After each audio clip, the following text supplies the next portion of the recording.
feed ko. Ay. Walang internet. Yung Zephanie walang load. Charing. Hoy!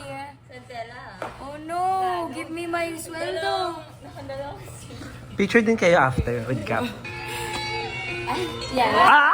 Ayan! Live viewing! Stop! Okay. Ulo, bakit? Let's see the comments. Oh no! So, this is my feed. Promote yourself.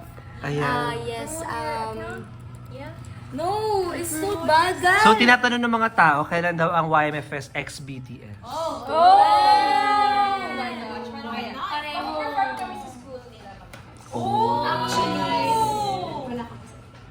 Or, Ano sa tingin nyo pwedeng story?